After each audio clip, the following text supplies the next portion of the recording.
اعوذ باللہ من الشیطان الرجیم بسم اللہ الرحمن الرحیم وتحسبهم ایقادا وهم رقود ونقلبهم ذات الیمین وذات الشمال وقلبهم باسط ذراعیه بالوسیط لو اطلعت علیہم لولیت منهم فرارا ولمولیت منهم رعبا۔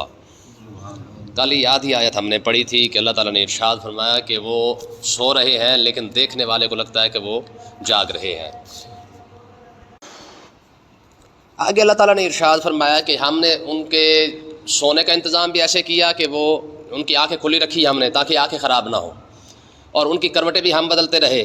اور کل جو ہم بات پڑھ رہے تھے وَقَلْبُهُمْ بَاسِطٌ ذِرَاعَيْهِ بِالْوَسِيطِ کہ ان کا کتا جو ہے وہ اپنی ٹانگیں پھیلا کے یا بازو پھیلا کے جو بھی کہے کہ وہ آگے پھیلا کے بالوسیط ان کی چوکھٹ کے اوپر دروازے کے اوپر بیٹھا ہوا تھا، یعنی جو غار کا دروازہ تھا نا، غار کے دروازے پر کتا بیٹھ گیا، وہ اندر جا کے کھلی جو جگہ تھی غار کے اندر والی وہاں جا کے وہ سو گئے۔ کتے کا واقعہ یہ ہے جب یہ شہر سے باہر نکلے نا تو آگے ان کی ملاقات چرواہے سے ہو گئی، تو چرواہا ان کو جانتا تھا۔ انہوں نے کہا ہاں بھائی کدھر؟ تو انہوں نے کہا بھائی سیدھی سی بات ہے، ہم تو اپنے ایمان بچا کر جو ہے وہ جا رہے ہیں، کہاں جائیں گے اللہ ہی بہتر جانتا ہے۔ انہوں نے کہا یار مجھے بھی ساتھ لے چلو، ٹھیک ہے۔ جب کتے نے دیکھا نا کہ اس کا مالک بھی ان کے ساتھ جا رہا ہے تو اس نے بکریاں وہیں پہ چھوڑ دیں، چرواہا ان کے ساتھ ہو گیا تو کتا بھی پیچھے لگا۔ پھر یہ ان کو 2-3 بار روڑے چھوڑے مار کے اس کو پیچھے جو ہے وہ کرتے رہے، تو ان میں سے اصحاب کہف میں سے ایک بندہ بول پڑا، انہوں نے کہا تو کیا چاہتا ہے، ہماری جان چھوڑ دے۔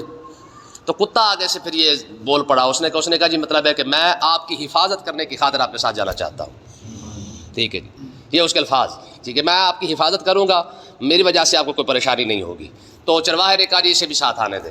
ہمارے بزرگ فرماتے ہیں کہ کتے کے اندر ایسی عادتیں موجود ہیں کہ اگر وہ عادتیں بندے کے اندر آ جائے بندہ وقت کا ولی بن جاتا ہے، اندازہ کریں۔ کتے میں ایسی باتیں موجود ہیں، کون سی؟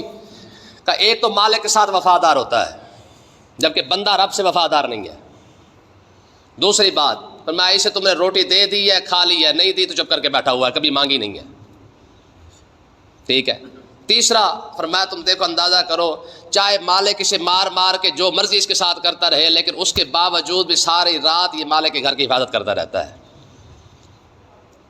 ٹھیک ہے۔ غالباً باعزید بستامی رحمۃ اللہ علیہ کا قول ہے، یہ کسی اور بزرگ ہے، وہ فرماتے کہ یہی عادتیں کاش کہ انسان کے اندر ہوتی تو انسان ہر بندہ جو ہے وقت کا ولی بن جاتا۔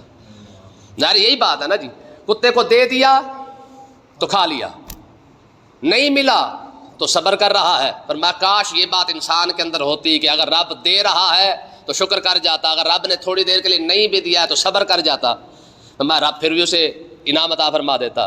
میں اب کتا ہے ساری رات، مالک ہے نا وہ سو رہا ہے، کتا ساری رات جاگ رہا ہے، میں کاش یہی بات ہی سوچ لیتا کہ کتا ہو کے ساری رات جاگ رہا ہے اور بندہ ہو کے ایک لمحہ بھی رب کے لیے نہیں جاگ سکا ہے، اپنے مالک کے لیے بندہ تو نہیں جاگ سکا نا، ٹھیک ہے۔ تو اس لیے ہمارے بزرگ فرماتے اس کے اندر ایسی وفادار عادتیں موجود ہیں، ٹھیک ہے، صبر والی عادتیں موجود ہیں کتے کے اندر، ٹھیک ہے۔ باقی یاد رکھیں کچھ ہمارے دور کے اندر جو ہے وہ شوقین بھی ہوتے کتے رکھنے کے، جو بندہ مجبوری سے رکھنا تو جائز ہے، وہ تو حدیث پاک سے موجود ہے، ٹھیک ہے، کہ اگر کوئی شخص کی مجبوری ہے، جانور وغیرہ رکھے ہوئے ہیں گھر کی حفاظت کے لیے، شکار کے لیے، یہ تو جائز ہے۔ لیکن اگر کوئی شوقین حضرات 10 لاکھ کا کتا، 15 لاکھ کا کتا، اس کو چمی چٹی بھی جائیں گے، سینے سے بھی لگایا ہوگا، اٹھایا بھی ہوتا ہے، ٹھیک ہے۔ جس شخص نے شوقیہ کتا پالا نا، شوق کے ساتھ، ٹھیک ہے جی، اس کے نام رکھے ہوتے ہیں ٹونی، بولی، اورا، پراں آقا علیہ السلام نے ارشاد فرمایا کہ جو شخص شوقیہ کتا پالتا ہے اللہ تعالیٰ اس کے نامہ اعمال سے 2 قرات عمل جو ہے وہ روزانہ کم کر دیتا ہے۔ بات سمجھے کہ نہیں ہے؟ 2 قرات، پتہ ہے قرات کتنا ہے؟ یہ حدیث پاک سے موجود ہے کہ صحابہ کرام کو حضور نے ارشاد فرمایا کہ جو بندہ اپنے مسلمان بھائی کا جلا کے جنازہ پڑھے اور اس کو جا کے کیا کرے، دفنائے بھی صحیح، تو اللہ تعالیٰ اسے 2 قرات کا ثواب عطا فرماتا ہے۔ تو صحابہ نے عرض کی یا رسول اللہ یہ قرات کیا ہے؟ حضور نے ارشاد فرمایا کہ احد پہاڑ جتنا وزن 1 قرات ہے، احد پہاڑ جتنا وزن 7 میل کا پہاڑ ہے اللہ کے فضل سے، ٹھیک ہے، ایک پتھر مار نہیں ہے، تو احد پہاڑ جتنا وزن ہے۔ اس کا مطلب یہ ہے کہ اگر احد پہاڑ اگر مثال کے طور پر 7 میل ہے تو 14 میل کا وزن اللہ تعالیٰ صرف اور صرف کیا کرتا ہے، جنازہ پڑھنے اور مسلمان کو دفنانے تک وہاں پہ رہنے کا یہ ثواب عطا فرماتا ہے۔ اور کتے والے حضرات سرکار، کتے سرکار، یہ کتے سرکار کا عمل اس طریقے سے کم ہو جاتا ہے۔ اس کا مطلب یہ کہ جو بندہ شوقیہ کتا پال رہا ہے اللہ تعالیٰ روز 2 احد پہاڑ کے برابر اس کا ثواب کم کر دیتا ہے۔ پتہ نہیں ادھر کمایا بھی ہے کہ نہیں کمایا. بات سمجھ آ رہی کہ نہیں آ رہی؟ ٹھیک ہے. اللہ جانے روز ہم اتنا کما لے تب تو بڑی بات ہے. پتہ نہیں ہم نے اتنا کمایا کہ نہیں کمایا ہے، لیکن کتا پالنے کی وجہ سے، شوقیہ طور پر پالنے کی وجہ سے یہ نقصان ہے اس کا کہ روز جناب اللہ 2 قرات کا اجر اس کا روزانہ نکال لیا جاتا ہے. اب اندازہ کریں کہ پورا ہفتہ نکل گیا تو کہاں بات جاتی ہے، پھر پورا سال نکل گیا کہاں بات جاتی ہے. سرکار نے تو 15 لاکھ کا کتا لیا ہوا ہے.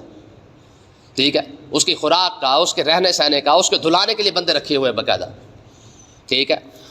تو یہ کتے کے بارے میں ہے. اللہ تعالیٰ نے ارشاد فرمایا کہ وہ کتا جناب اللہ ہاتھ پھیلا کے ان کی چوکھٹ پہ بیٹھا رہا. اب اگلی بات فرمایا لو اطلعت علیہم، اگر تو نے جھانک کر دیکھ لے. یہ عام بندوں کی بات ہو رہی ہے، یعنی اگر کوئی شخص تب انہیں دیکھ لیتا جھانک کر جہاں پہ وہ سوئے ہوئے تھے. لو اطلعت علیہم لولیت منہم فرارا، فرمایا تو پیٹ پھیر کے بھاگے گا روب کی وجہ سے، تو وہاں پہ ٹک نہیں سکے گا. کیا مطلب ہے اس کا؟ یعنی اللہ تعالیٰ نے ان کو سوتے ہوئے اتنی روب کی نعمت عطا فرمائی تھی کہ کوئی بھی شخص ان کو دیکھ نہیں سکتا تھا. اندازہ کریں، روب اتنی بڑی نعمت ہے، اور نعمت بھی ہے، انعام بھی ہے. آقا علیہ الصلوۃ والسلام کے بارے میں حضور نے اپنے بارے میں کیا ارشاد فرمایا؟ فرمایا نصرت بالرعب مسیرۃ شہر. حضور نے ارشاد فرمایا مجھے رب نے ایسا روب عطا فرمایا ہے کہ پورا مہینہ بھی بندہ مجھ سے دور ہو، اسے پتہ چل جائے گا کہ میں آ رہا ہوں، فرمایا میرے روب کی وجہ سے وہیں پہ مر جائے گا. یہ رب نے اتنا روب دیا مجھے.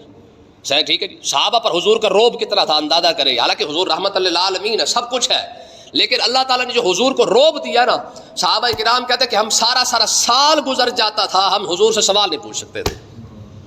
یعنی حضور سے ڈر اتنا لگتا تھا روب کی وجہ سے.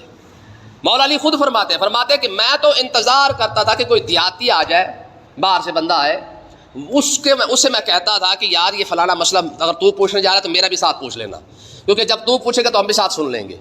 اندازہ کریں، کیونکہ دیہاتی باہر سے لوگ آتے تھے نا، وہ ذرا فری ہوتے تھے، انہیں پتہ نہیں تھا بے آداب نبوت کے کیا حساب کتاب ہوتا ہے. ٹھیک ہے جی. صحابہ کیونکہ حضور کے ہر وقت قریب رہتے تھے، انہیں پتہ تھا کہ حضور کی بارگاہ میں کیسے اٹھنا بیٹھنا، آنا جانا، کھانا پینا کیسے ہے.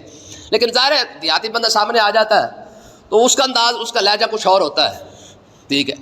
تو اس طریقے سے ہوتا تھا. تو مطلب اندازہ کریں کہ مولا علی فرماتے ہیں کہ حضور کے روب اور دبدبے کی وجہ سے ہم سارا سال سوال نہیں پوچھ سکتے تھے، ڈر لگتا تھا. ٹھیک ہے. اور ایک اور حدیث پاک ہے، ٹھیک ہے، وہ جو غالباً عبداللہ اپنا عروہ بن زبیر ہے غالباً ثقفی، ٹھیک ہے، وہ کہتے ہیں کہ میں نے جب وہ کلمہ نہیں پڑھا تھا نا تب کی بات، ٹھیک ہے، وہ کہتے ہیں کہ میں نے محمد عربی صلی اللہ علیہ وسلم کو تقریر کرتے دیکھا ہے، یعنی خطبہ دیتے دیکھا ہے. کہتے خدا کی قسم 1400 صحابہ کرام تھے، لیکن روب کا، حضور کا روب اتنا زیادہ تھا کہ ایک بندہ بھی نگاہ اٹھا کر حضور کو نہیں دیکھ سکتا تھا. اندازہ کریں کتنے صحابہ کرام ہیں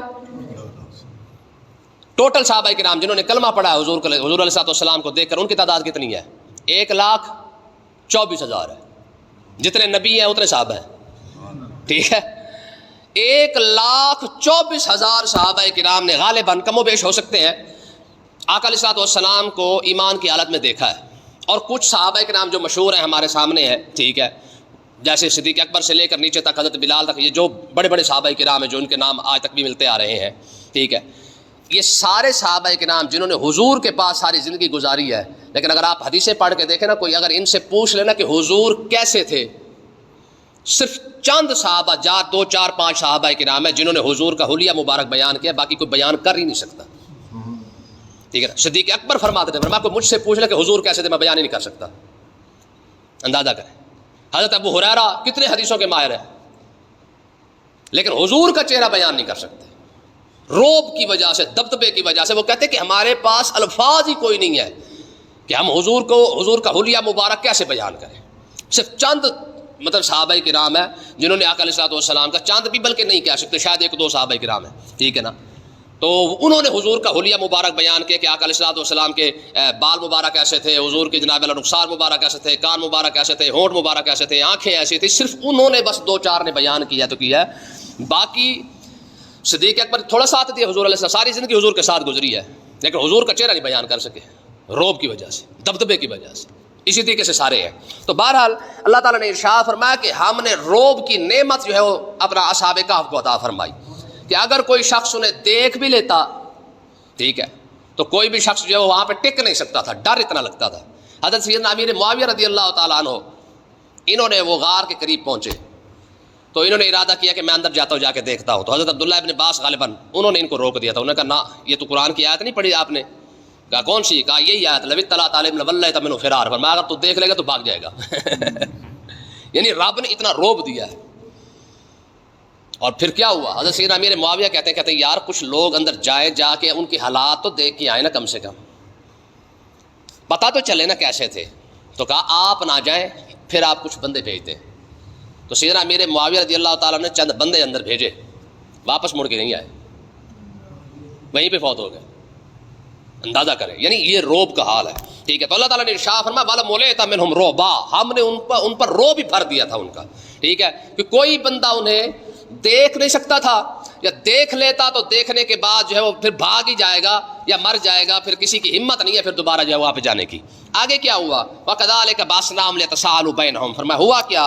فرمایا جب وہ سو چکے نا 309 سال تک، تو کیا ہوا؟ فرمایا بَعَثْنَاهُمْ، پھر ہم نے ان کو جگایا، یعنی اٹھایا. کیسے اٹھایا؟ یعنی وہ 309 سال کے بعد، اب آپ کو پتہ ہے بندے بدل گئے، حالات بدل گئے، شہروں کی نوعیت بدل گئی، شہروں کی حالت بدل گئی. 300 سال ہے، آخر کوئی چھوٹی موٹی بات تھوڑی ہے. ٹھیک ہے. تو اب وہ سارا نقشہ پوری علاقے کا بدل چکا تھا، پورے شہروں کا بدل چکا تھا. تو اب اللہ تبارک و تعالیٰ نے ان کو اٹھایا، کیونکہ وہ میں نے شروع میں آپ کو بتایا تھا کہ 2 مسئلے بن چکے تھے، حیات بعد الموت کا. تو اب ہوا کیا؟ تو اللہ تعالیٰ نے ارشاد فرمایا بَعَثْنَاهُمْ، ہم نے ان کو اٹھایا، لِيَتَسَاءَلُوا بَيْنَهُمْ. تو آپس میں ایک دوسرے سے پوچھنے لگ گئے. کہنے لگے قَالَ قَائِلٌ مِّنْهُمْ كَمْ لَبِثْتُمْ. کیا پوچھنے لگے؟ کہنے لگے، ایک بندہ ان میں سے کہنے لگا کم لبثتم، اور کتنے عرصے بعد اٹھے ہیں. ٹھیک ہے، کتنا عرصے بعد اٹھے ہم، کب ہم جاگے ہیں. قالوا، وہ کہنے لگے آپس میں لبثنا یوما او بعد یوم، یا تو ہم سارا دن سوئے رہے ہیں یا ہم دن کا کچھ حصہ سوئے رہے ہیں. 309 سال بعد اٹھے ہوئے ہیں اور کیا رہے ہیں کہ ہم یا تو بس پورا دن سوئے ہیں یا پھر ہم آدھا دن سوئے ہوں گے. ہوا یہ کہ ان کو یہ مغالطہ کیوں لگا؟ جب وہ سوئے تھے تب سورج طلوع ہو رہا تھا یا سورج طلوع ہو چکا تھا. ٹھیک ہے. جب وہ اٹھے تو سورج غروب ہونے والا تھا. ان کو لگا شاید یہ وہی دن ہے جس دن ہم سوئے تھے. ٹھیک ہے، یعنی ان کا نظام ہی ایسے بن گیا. تو انہوں نے کہا بھائی کتنی دیر سوئے ہیں؟ تو انہوں نے کہا بھائی یا تو ہم پورا دن سوئے رہے ہیں یا پھر ہم آدھا دن سوئے ہیں. تو خیر انہوں نے کہا بھائی یہ خام خواہ کی بحث ہے، اس کے اندر بحث میں پڑھنے کی ضرورت نہیں ہے. قالوا ربکم اعلم بما لبثتم. انہوں نے کہا بھائی ساری اس بات کو چھوڑو، یہ فضول باتیں ہیں، کتنی دیر ہم سوئے ہیں کتنی دیر نہیں سوئے، تو بحث ہی نہیں ہے. ربکم اعلم بما لبثتم، فرمایا کہ ہمارا رب بھی جانتا ہے کہ ہم کتنی دیر سوئے ہیں. اللہ خیر صلی اللہ. ہاں، یہ اس بحث میں پڑھنے کی ضرورت ہی کوئی نہیں ہے. اب ہوا کیا؟ انہوں نے کہا بھائی ظاہر بھوک لگ رہی ہے، سویر سے سوئے ہیں، شام ہو گئی ہے. ان کو تو یہی لگا نا کہ سویرے سوئے تھے اب شام ہو چکی ہے، بھوک لگ رہی ہے. تو انہوں نے کہا فبعثوا احدکم، کسی ایک بندے کو بھیجو، بوارقکم ھذی الی المدینہ، یہ چاندی کا ایک سکہ لے جائے، ھذی الی المدینہ، شہر میں چلا جائے، فلینظر، اور وہ غور کرے کیا ایھا ازکا طعاما، پاکیزہ رزق کون سا ہے. ہاں، جا کے یہ نہ دیکھ، کیونکہ انہوں نے لگتا تھا نا کہ وہی بادشاہ چل رہی ہے، وہی لوگ چل رہے ہیں، تو انہیں پتہ تھا بھی یار شہر کے اندر حرام حلال چل رہا ہے. ٹھیک ہے، پاک پلیت سارا اکٹھا بک رہا ہے. تو انہوں نے کہا جناب فلینظر ایھا ازکا طعاما، فرمایا جو سب سے پاکیزہ رزق ہو نا اس کو دیکھے، فلیاتکم برزق من، وہ رزق لے کے آئے جو سب سے اچھا بھی ہو اور پاکیزہ بھی ہو. ٹھیک ہے. ہاں، اگلی بات کیا ہے؟ فرمایا کہ ولیتلطف، جا کے ذرا غور کرے اور تھوڑا سا نرمی سے بات کرے، کسی کے ساتھ بحث بھی نہ کرے، کیونکہ حالات ٹھیک نہیں ہے، حالات خراب ہے. کسی سے بحث کرے گا تو پکڑے جائیں گے سارے. اور ولا یشعرن بکم احدا، ہمارے بارے میں بھی کسی کو نہ بتائے. ٹھیک ہے، ایسا ہو کہ سارے جا کے رادی فاش کی تھی کرے تو وہ پھڑا جائے تو نال سی بھی پڑے جائے گی. ٹھیک ہے، تو یہ کام بھی نہ کرے. اب یہ سارا واقعہ دیکھے چلتا آ رہا ہے. ٹھیک ہے، کیوں ولا یشعرن بکم احدا، فرمایا کسی کو ہمارے بارے میں خبر بھی نہ دے، اور جہاں سے سامان لینے جائے، سودا لینے جائے، وہاں سے کیا کرے، نرمی کے ساتھ بات کر کے سودا لے کے واپس آ جائے. انہم ان یظہروا علیکم، فرمایا اگر انہیں تمہارے بارے میں پتہ چل گیا. ٹھیک ہے، بادشاہ کو اگر تمہارے بارے میں ان یظہروا علیکم، فرمایا کہ اگر وہ انہیں تمہارے بارے میں پتہ چل گیا تو یرجموکم، یا تو تمہیں وہ جناب اللہ پتھر مار مار کے مار دیں گے، او یعیدکم فی ملتہم، یا تمہیں اپنے دین پر واپس لانے کے لیے زبردستی کریں گے.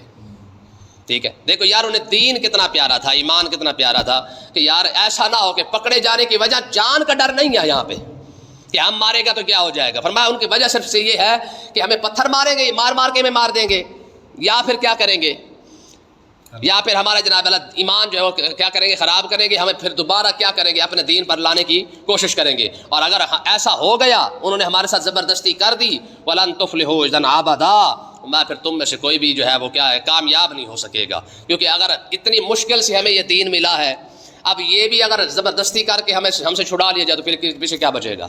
آقا علیہ السلام نے ارشاد فرمایا کہ ہر وہ بندہ جس کو ایمان اتنا پیارا ہو جیسے کوئی آگ میں جانے سے ڈرتا ہے، فرمایا اسی طریقے سے اگر کوئی شخص ایمان کا بھی اتنا ڈر رکھے تو اللہ تعالیٰ اسے جنت عطا فرما دے گا. کتنا ڈر؟ فرمایا جتنا آگ میں جلنے سے ڈرتا ہے، کاش کہ اگر اتنا ڈر وہ اپنے ایمان کا بھی رکھ لے، فرمایا اسی طرح اللہ تعالیٰ اسے جنت عطا فرما دے گا. یہ انعام ہے. ٹھیک ہے، تو اب دیکھ لیں ہمارے دور میں ایمان والے تو کھاتا ہی بالکل گل ہوا پڑا ہے، کسی کو پریشانی ہے ہی نہیں. حالانکہ لوگ عمل کی پریشانی لیتے ہیں. نماز نہیں پڑھی پریشان ہو جائیں گے، روزہ نہیں رکھا پریشان ہو جائیں گے، کوئی نہ کوئی معاملہ آ جائے گا پریشان ہو جائیں گے.